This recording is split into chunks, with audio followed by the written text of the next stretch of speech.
Welcome to the MLSecOps podcast presented by Protect AI. Your hosts, Dita Gompashe, president and co-founder of Protect AI, and Charlie McCarthy, MLSecOps community leader, explore the world of machine learning security operations, aka MLSecOps.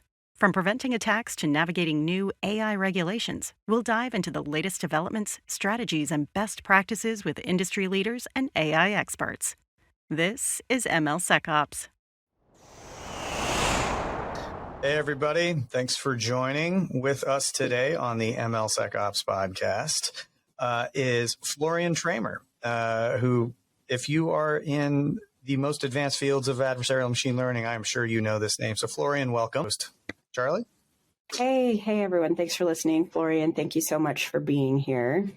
To get us started, will you give us a little bit about your background and your role in the security of machine learning systems? You have a really deep career in this space. We'd love to learn a little bit more about that. Yeah, sure. So I started working in this space about six years ago. It was just at the start of my PhD, where this sort of whole deep learning was sort of becoming a bit of a hot topic, and so some people were starting to look a bit more in detail at the security and privacy of these systems, and so it was a bit of an early stage time where we started looking at ways in which we can make machine learning models misbehave in security sensitive applications, and then over time also started looking at all kinds of different ways in which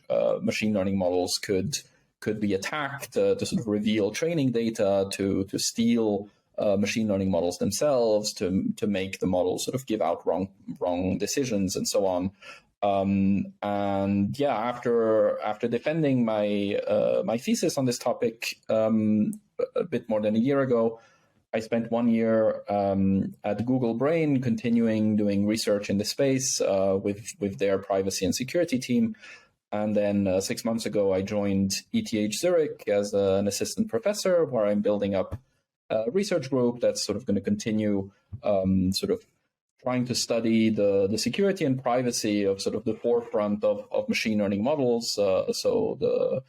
Especially at the moment, things like language models that everyone's very, very excited about. And we're sort of trying to figure out a bit sort of how worried we should be about these systems becoming as commonplace as they are. Yeah. So, hey, Florian, you mentioned a couple of things in there that I found really interesting. And this podcast is surprise about MLSecOps. And one of the things that we think of in MLSecOps are those pillars of privacy and security, and how that unfolds at MLSecOps. What's your take on that? And how do you think about that in terms of privacy and security in ML code versus, say, privacy and security in traditional code? And, what's that intersection of DevSecOps for traditional code and privacy and security, and, say, privacy and security in MLSecOps? How do you think about that? Yeah, I think it's definitely a very, very new area for security and for privacy, and that I think in many sort of traditional applications, be it in software or in hardware, we know of many security and privacy issues that can arise. But usually we sort of, over the years at least, we've kind of built up the expertise for what these failure modes could be and how we can address them when we actually find them. This isn't to say that we've sort of solved security and privacy in a traditional sense at all. I mean, bugs and vulnerabilities creep up all the time. But I would say that one thing that to me really distinguishes these two spaces is that I would say in most situations when you find a vulnerability, when someone discloses a vulnerability to you today in something that is not machine learning, you will probably know how to fix it. Unless it's like someone, I don't know, broke your crypto system and you need to find like some academics to actually go and build a new one. But usually if there's a buffer overflow somewhere in your code that's leaking data, well, you know how to go and fix that. With machine learning, it's kind of, we're also starting to find all these different ways in which machine learning can sort of fail, in which it can lead to security vulnerabilities, to privacy leaks. And then when someone comes to you and says, oh, you have this issue, usually it's kind of, well, bummer, what do I do now? And for, especially on the security side, actually for many of the sort of core vulnerabilities that we know of, or that people have discovered in machine learning systems, we don't yet know of a good way of mitigating these type of vulnerabilities. In a sort of general and principled way. For privacy, we know of some ways. Yeah, sorry. I was going to say the security is almost more infantile at this moment than even the attack methods or breaches that would occur, right? Like if they're early days in the security of data and privacy and how you prevent it, like how you fix it is even earlier. In terms of right. Although I would say that even on the attack side, I think that we're not yet entirely. I wouldn't say we know exactly what we're doing either, and that I think at least on the academic side over the past sort of 6-7 years, there's been a lot of work that's kind of just shown that if you try hard enough and if you have sort of enough access to a machine learning system, you can sort of get it to do whatever you want. But then when you're actually faced with a real system that you sort of have to interact with over a network that you maybe don't know exactly how it works, we also don't know really of a good principled way yet of attacking these things. So as an example of this that probably many people listening to this will have seen at some point or followed is, if you look at these chat applications like ChatGPT or the Bing chatbot that Microsoft released recently, there are attacks against these systems where sort of people find weird ways of interacting with these chatbots to make them sort of go haywire and start insulting users or things like this. But if you look at the way that these attacks are currently done, it's a complete sort of ad hoc process of trial and error, of sort of just playing around with these machine learning models, sort of interacting with them until you find something that breaks. And there's I would say, even there on the attack side, we're very, very early days, and we don't necessarily have a good toolkit yet for how to even find these kind of vulnerabilities to begin with, unless we have sort of complete access to the system that we're trying to attack. Right. We're using, Florian, some terminology when we're talking about like attacks and vulnerabilities, or talking about breaking things, all of these things that fall under the umbrella of adversarial ML. For folks who might not be as technically inclined, how would you describe adversarial ML briefly to those people?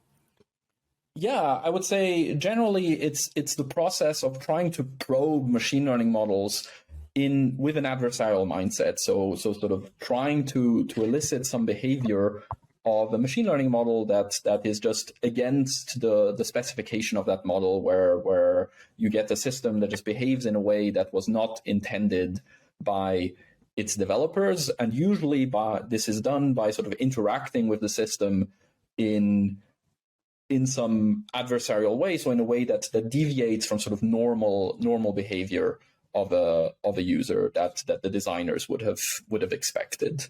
And so for a technical audience, I guess, then, how do you think about the categories within adversarial ML, and particularly from an ML practitioner point of view? Maybe you can talk a little bit about that. Yeah, so I think in this space, there's sort of a number of different vulnerabilities that people have focused on in the past few years. I would say generally these get sort of subdivided into 4 categories.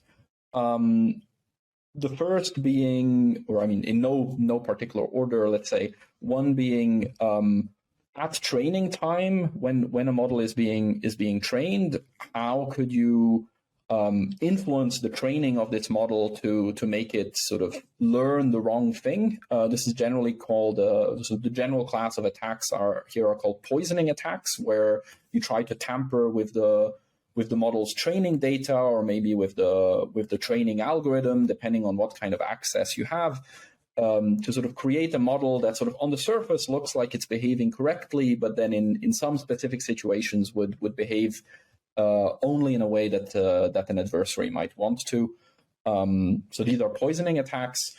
The sort of counterpart to this are evasion attacks. So this is once a model has been trained and been deployed, where an adversary would try to interact with this model, sort of feed it input data that would somehow make the model just give out incorrect answers. So some of these attacks on chatbots, where people get these models to just completely behave in a way that's different than the designers of the system would have wanted. This is what we'd call an evasion attack. So these are kind of attacks on the integrity of the system, sort of making the system behave in a way that's different than we would have wanted. And then the two other categories that people focus on deal with the privacy. On the one hand, the privacy of the model itself. So here's a category of vulnerabilities that we call model stealing or model extraction attacks, where the goal here of an adversary would be to interact with a machine learning system that belongs to another company and sort of find a way to locally reconstruct a similar model and then just use it for their own purposes and maybe steal that company's copyright or just expertise in this way.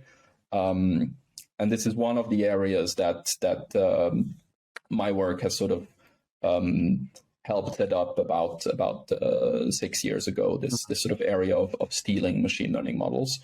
And then finally, there's the sort of similar privacy considerations for training data. So here in this category, you would have everything that deals with sort of data inference attacks, where the vulnerability would be that someone who interacts with a trained machine learning model would somehow learn information about the individuals whose data was used to train this model in the first place. And this is, of course, a big risk as soon as machine learning models are being used in sensitive areas like in medicine, where the data that is being used to train these, That's all actually a fantastic transition to another piece of what we're really excited to talk to you about today, which was your recent preprint about data poisoning at web scale. And part of that claimed that attacks on fundamental data sets used in various models as practical from an attack standpoint. So if we pivot a little bit to talk about that, how are you defining practical here? Yeah, sort of as opposed to everything else that was impractical. But that's, of course, that's a bit of a jest. But essentially, so as I mentioned before, poisoning attacks is kind of this idea that if you can tamper with the data that is used to train a machine learning model, you could somehow get this model to have behaviors that were not intended by the model designers, and that could be sort of controlled by an adversary. A sort of a canonical example of such an attack is something we call a backdoor attack, where as an attacker you would place a specific trigger somewhere in the training data. So you could think of this as, say, a model that's trained to classify images, and I as an attacker, I'm just going to place a little red square at the top of some images in the data set, and always sort of tell the model that when you see this red square, you should think that this is a picture of a cat, regardless of what the picture actually is. And the model is then just going to learn this kind of incorrect behavior. And then once the model is deployed and sort of used in the world, anywhere in the world, you can just take any picture you want, and you just have to add a little red square on it, and then the model will get confused and think, this should be a cat, even though it might be a picture of something completely different. Now, of course, making models believe that they're looking at cats is not particularly interesting, but if you're dealing with a model that has to, detect not safe for work images or this could be a data set of malware that you're poisoning, and so then suddenly these attacks could have a lot more serious consequences. So the fact that you can launch these attacks was recognized for a while. There's been a lot of work sort of showing that that these attacks work extremely well, and that very often the amount of data you need to control to get such an attack to succeed is very, very small. Sometimes even if as an attacker, you can maybe control less than 1,000th or 1/10 of 1,000th of all the data that's used for training these models, you could probably pull off an attack like this. So this part was kind of known. And this kind of got us to wonder then is like, why don't we seem to see attacks like this in the wild? Like why is not like every model that is being deployed have this kind of vulnerability? If it's practical, you would assume that it would be more exploited, right? It would be taken right. advantage. Well, that's where what we call practical would come in, and that sort of what we realize is that all these whenever people were talking about poisoning attacks, they kind of just assume the adversary has control over a very small fraction of the data. But then if you look at the model that's deployed, like say when OpenAI released ChatGPT, we know this model was trained on a whole bunch of data collected from the internet that sort of comes from a whole bunch of different websites that are all controlled by different people. Because of the size of this data set, the people who designed or trained the machine learning model couldn't just go and sort of make sure that all this data was kind of good and safe from attacks. These would have been a nightmare. Right. And so there seems like there would have been potential there for someone to just go and tamper with this data. Except that to kind of do this, you would have to have been sort of at least as visionary as OpenAI itself in sort of thinking that they were actually going to go and train a chatbot on this data. And sort of you would have had, like maybe a year ago, you should have had the idea of, I'm going to go and tamper with a whole bunch of text on the web, and then hope that this is the text that they were going to sort of scrape to train their chatbot, and then sort of hope that your attack succeeds. And so there's sort of a lot of uncertainty in this process where you don't really know ahead of time which data these models are actually going to be trained on. You don't necessarily know what kind of models are going to be trained. And so this kind of makes launching such an attack relatively difficult, or in other terms, impractical. Wouldn't you have to go way upstream? Wouldn't you have to go way upstream to the data set and the locus of the data sets that you're going to train? Like, wouldn't you, as an attacker, wouldn't you have to say, hey, we're going to plant this this gap in the training data set way upstream? You'd have to know what that model is going to train on from a publicly available data set, wouldn't you? Yeah, exactly. Yeah. That's essentially that's the point. Yeah, is that you would need to know this ahead of time, and it turns out that in some cases you do know this ahead of time, in that collecting data, sort of scraping a whole bunch of data from the internet and then sort of curating it to a minimal extent, or finding ways to sort of label this data, it's still a relatively tedious process. And so this isn't sort of redone every time someone trains a machine learning model. So instead, there are some researchers who kind of specialize in creating data sets for machine learning. And what these people do is they will go through the sort of tedious process of scraping the web and finding texts and the images that are sort of suitable for machine learning. And then they collect all of this into one big data set that then hundreds or thousands of people after them will sort of use for machine learning. So wouldn't this be a bigger threat, though, with the rise of more open source assets, more open source models, which are divulging like how they were trained and talking about what types of data sets they're trained on? I would think that if you were somebody that wanted to swim upstream, contaminate that data source, especially for all of these large language models and others that are used in the ML supply chain now, isn't the open source set of assets, I guess my question is, couldn't they become more vulnerable to these types of attacks as more open source assets come into play? I think to some extent, yes, that open sourcing these data sets and sort of showing exactly where the data comes from brings vulnerabilities that would have been maybe slightly harder to exploit if the data set was just not released at all, which some companies do when they train machine learning models. I think this is sort of the always a bit the trade-off that comes with open sourcing things. On the other hand, of course, if the data set is public, it makes it much easier for people to actually go and inspect this data and sort of figure out whether there are maybe things in it that shouldn't be in there, sort of finding better ways to filter this data and so on. And so this is, I think, this kind of endless debate of whether open sourcing things is more beneficial or not for security is also something that we're going to see in machine learning for sure. Yeah. Mm-hmm. Yeah, the cost benefit analysis in terms of security. I guess, that kind of, I guess, begs the question, right?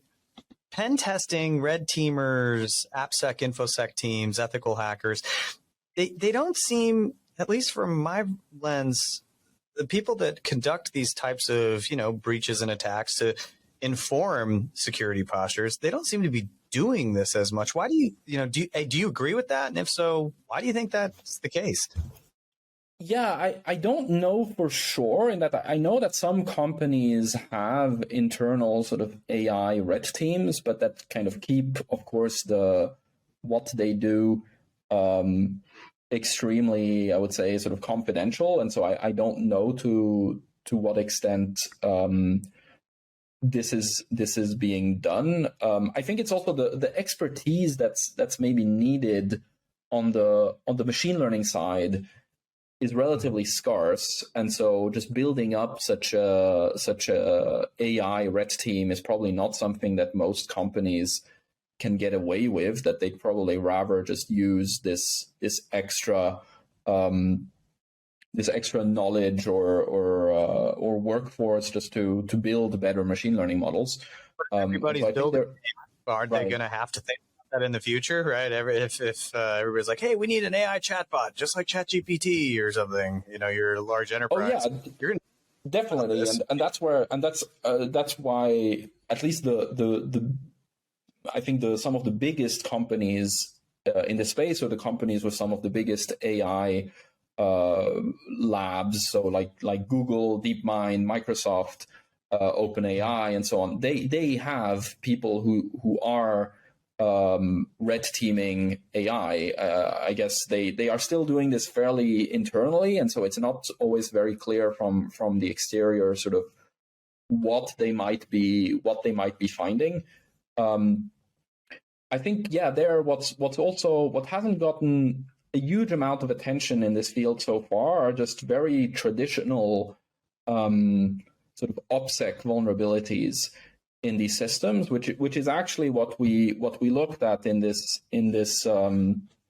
work on poisoning attacks, right? Where essentially in the end what we found was kind of an issue there is that these training sets that people were collecting and kind of distributing just weren't properly integrity protected. So just to give some context here, the way you would train a machine learning model today, if you wanted to train something like a chatbot or an image generation model that can sort of compete with the state of the art, you need so much data that comes from so many different places on the internet that the data sets that people collect for this isn't just something where you go and download like one data set somewhere, like on a central server or like a torrent or something. Instead, the sort of researchers who create these data sets, they just give you an index that sort of says, here's a URL where you can find an image of a cat. Here's a URL where you can find an image of a dog. And they repeat this like 2 billion times. And then you have this large index where you can sort of go and download all these things and sort of create your own local training set. The problem is that now that you've done this, I, as an attacker, I can sort of go and download this entire list as well. And now I know exactly what data people are going to go and crawl every time they train a machine learning model. And because this data just comes from sort of everywhere on the web, a lot of this comes from just random domains that belong to whoever we don't know. And what we essentially found is the sort of core vulnerability in these data sets that we found is that a very large fraction of these URLs over time they expire. Like the person who owns this domain just decided not to pay for it anymore. And so in many of these, this is what we call web scale data sets, or data sets that are really sort of just scattered across the entire web.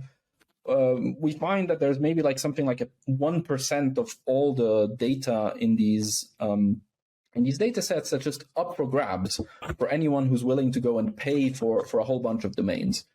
And this is a very sort of traditional OPSEC vulnerability. You don't need to understand anything about machine learning to sort of see that the data set is... You have to enforce like zero.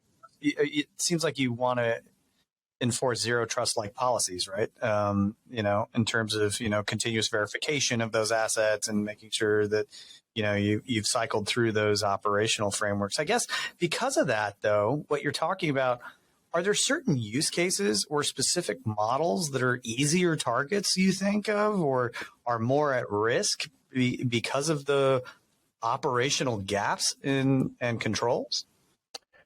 I think essentially all these models that are trained on kind of sort of web scale data are just inherently at risk to attacks like this. And so this in particular would mean any model that's trained on any sort of text model or image model or code generation model that's been released in the past sort of 1 or 2 years has just like the scale of the data that you need to train these models is so large that we do not know of any reasonable way of curating such data sets to sort of make sure that the data hasn't somehow been tampered with. I think code models, like code generation models, are among the models that I think are most worrisome there from a security perspective, because developers are going to start using these things because they're just amazing. They save you a lot of time. At least that's been my own experience, and from what I've heard also from many other developers. And they're also, the way you train such a model is just by crawling every single repository you can find on GitHub or somewhere else on the web. Yeah. And so anyone can just go and create a code repository today that just contains a whole bunch of insecure code, and then hope that this gets included in the sort of next training phase of the model. And I think there's little reason to believe that this isn't happening, that these models aren't sort of being continuously retrained to make them better. And there, it seems to me that this is sort of a question of time until someone actually pulls off an attack. Bleed like an ML. Yeah, and that's kind of the scary thing about these type of poisoning attacks is that as we can't even be certain that these attacks haven't been pulled off yet, and that the whole point of these attacks is that the final model should still be behaving essentially the same as if it hadn't been poisoned. And so to the average user, you wouldn't notice that it's doing anything bad. And then maybe in some very, very specific targeted setting, like if you're currently developing the Linux kernel or something, then suddenly the model is going to start very, very subtly introducing bugs into your code or something. And this would be very, very hard to detect that an attack like this has happened. So how would you guide ML practitioners, right? The ML engineers, data scientists, people who are building AI applications and building ML systems? How would you guide them to kind of safeguard against these types of attacks? Because a lot of what you're talking about are supply chain vulnerabilities, really. Particularly in the data set and the model. Mm-hmm. Like how would, if you're an ML practitioner and you're guiding someone today, what are some of the macro things that you would say, hey, here's some of the things you need to start doing because these attacks are going to happen whether you see them or not. So you kind of want to shrink the opportunity for those attacks to happen, right? Yeah, and so I think one thing that as a community generally we have to start investing in and sort of find better methods for is just ways to better curate or sort of inspect training data, so that if some of these attacks are happening, we can sort of hope to catch them ahead of the curve. And there, I think even just for any machine learning developer to just spend more time looking at the data and thinking about sort of where is this data being sourced from and what kind of trust am I putting into different entities by using this type of data. These just seem like the kind of questions that people hadn't really been asking themselves, and that have led to some of these vulnerabilities. So this is kind of ahead of model training, where you could hope to at least have some mechanisms in place to try and filter out bad data. And then I guess once the model is deployed, you would also hope to have mechanisms in place to sort of audit how the model is being used and hopefully detect cases where the model is kind of misbehaving. And this, I think there are a lot, this would mean in many cases just trying to design applications in such a way that they're not solely dependent on outputs of a machine learning model, because that is just sort of begging for your system to fail at some point, because these models are just not super reliable yet. Yeah, it also your preprint also hinted at kind of two things I thought were interesting. One was kind of this notion of you have a WAF-like capability to kind of see these things and spot for it and alert for it. But the other thing that your preprint mentioned was there's a section in there called existing trust assumptions. And that jumped out to me because it made me think, you're kind of talking about zero trust architecture best practices in ML. And I'm curious if you think that most ML systems are building in those types of policies. Like Google talked about this 10 years ago, and large enterprises still don't seem to have zero trust architectures nailed. Talk about the need for that different trust approach. You talked a little bit about it. How do we think about things like continuous verification in this backdrop of data poisoning attacks? Is there a good open source attack and defense tool for data poisoning and that practitioners could build into their systems right now?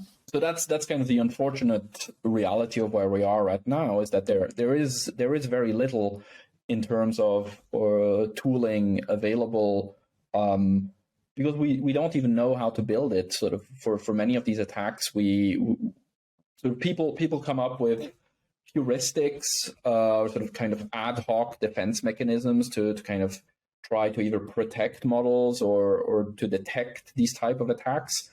And then a few months later, someone comes up with a slightly more involved attack that would actually defeat these type of defenses as well. And so it's still really a setting where we don't fully know how to completely prevent these type of attacks. And so it's really a question of minimizing attack surface as much as possible. And I think for now, unfortunately, at least it seems that in many situations, the sort of best we can do is to at least be aware of where these trust assumptions go. And I think in many cases they go far beyond the data. I mean, it's sort of on the one hand, we're talking here, about going and sabotaging data on various places in the internet, but in probably 95% of applications of machine learning today, somewhere along the line, someone will call, pip install some package that's from some random developer that they don't necessarily trust, and this is sort of, it's been known for years that this enables sort of arbitrary code execution on your machine. But it's still something that we routinely do, or people routinely do every day. And I'm sure there's some companies that have internal kind of best practices, security best practices that will prevent you from doing something like this. But I think in many cases, there's still just people put trust in resources that come from sometimes fairly random places online, sort of different code bases. Yeah. Anyone can sort of go and upload a model or a data set to Hugging Face and then sort of share it with others for download. And there's very little so far in terms of principled ways of kind of establishing trust there, except kind of by reputation, right? It's like if OpenAI or Google or Facebook releases some new package or model, you kind of trust them because we already do trust them with many other things. But yeah, this is a very, very good question of how we might be able to go beyond this level of just this sort of very base level of reputation trust and actually verify that the type of resources we're using, the code we're running, the machine learning code, the machine learning models that we use and build on, the data that we use, that these are actually trustworthy. And many of these things are just open questions at the moment. Got it. So, one of the things when you talked about trust and when you surfaced in your paper, you surfaced the sources that you used and you notified the maintainers. I'm really curious, how did they respond? I would assume that in a lot of these cases, they're not used to the type of, security vulnerability disclosures and responsible disclosures that come their way. How did they respond to you? Yeah, so this was also you're right that in many cases, these people usually, so the people we reached out to were essentially the researchers that had collected the data sets originally, that were kind of maintaining this long list of sort of web assets, and yeah, go find like a security disclosure email somewhere. Of course, like most of these groups don't even have a dedicated web page, so it's only just kind of word of mouth. You sort of reach out to some person by email, or maybe you know them personally and just talk to them and sort of tell them, oh, we found this vulnerability. And luckily in this case,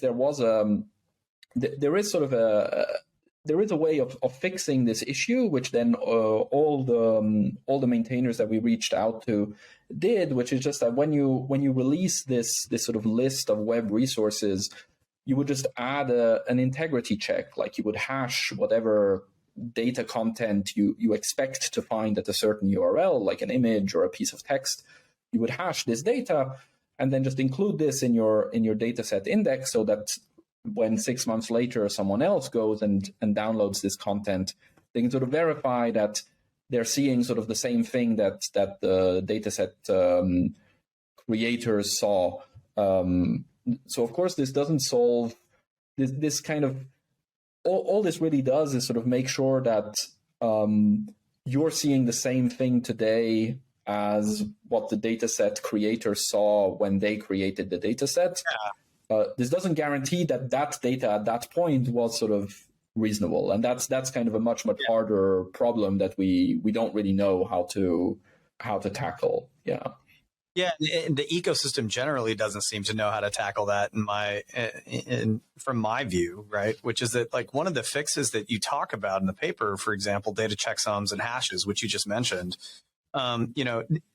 some of the data providers would say, well, this potentially downgrades the utility of the data set, right? And when do you think this balance, particularly for data providers, for all these models, open source or otherwise, when do you think this balance between accuracy concerns and security concerns tilts over more towards security? I think this is going to be once we start seeing attacks, and I think for sort of real practical attacks, and I think for now we're not there yet, or at least there hasn't been sort of something big like this that has happened. And so my guess is pretty much anyone training these machine learning models is just gonna go for maximum accuracy by just collecting as much data as possible, which is in our case is just going to mean ignoring checksums, because that makes sure you collect more data than if you do. And so and then I think at some point we're going to have the equivalent of Microsoft's Tay chatbot from like 5-6 years ago for something more modern, where there it's kind of like the reputational hit they took with this model, I think was kind of big enough that they sort of decided to shut the entire thing down. Like you're seeing it with Bing, you're seeing it with Bing and the rollout of ChatGPT enabled, the Bing engine. So you're seeing similar types of behaviors on the reputational risks. That makes sense. Yeah, and I think for now, it's also for many of these of the models that were released in the past year. So be it language models for like chat assistants or image generation models that many people are playing around with. It's sort of many of these models are just kind of you're only interacting with them locally in a kind of isolated environment, right? If I talk to ChatGPT, this isn't sort of this doesn't sort of influence any other system in the world, and so I can get ChatGPT to say bad things to me, but in some sense, who cares? I'm just attacking myself. With Bing, I think we're seeing a bit of the first wave of these large machine learning models that are really being integrated into larger distributed systems, and then things can all of a sudden start going haywire in much worse ways. So there was a very recent work by some researchers in Germany that was very cool and fun, where they showed that you could set up a web page that just contains some invisible text that Bing is going to read, and that essentially tricks Bing into asking the user for their personal information and then sort of exfiltrating this information to a URL that's controlled by the attacker. And this was all sort of a bit, proof of concept type of thing. But these are the attacks that I think are going to start happening, especially once we start putting these type of models in any kind of web environment. Social engineering attack, right? I mean, it's like a newfound way of social engineering. Right. Yeah. And then, you're sort of putting these models again into sort of areas where users then are sort of putting trust into the model, right, to do things on their behalf. So with Bing, it's sort of just searching the web on your behalf. And already there, we're sort of seeing weird things that could happen, but there's already many startups sort of proposing demos of, using these type of assistants for helping you manage your agenda, book restaurants for you, book flights for you, these kind of things. And then all of a sudden, you now have this machine learning model that we know can quite easily be forced to sort of behave in very weird and arbitrary ways, that's sort of interacting with your sensitive information, like your private data, maybe hopefully never your credit card number. And then on the other hand is interacting with the web, which is like, not a safe place. And so I think, we're sort of, I think we're going to start seeing like the equivalent of, like SQL injection attacks, or sort of cross-site scripting attacks on these chat assistants that operate in your browser very quickly. Like this example I gave of this team of researchers that attacked Bing is kind of one first example of this. And these I think are going to be fairly easy targets, where usually there's also going to be incentive for attackers to do this, because there might be money on the line depending on what these models, what kind of capabilities these models have. So my prediction is that this is going to happen, and this is going to temper a little bit the expectations of some of these applications. And let's get a chatbot up. Yeah, it may cause people to think twice. And I really think it's going to force people to think about this and find ways to address these problems, which, for now, I think we only have very, very partial solutions. Yeah, well, this is fascinating. Very. In thinking about that, Florian, and as folks try to, build strategy moving forward around defending against data poisoning attacks, somebody who is reading your preprint and starting to think about some of these things, what are a couple of the key takeaways there that you would want them to walk away with after reading your paper?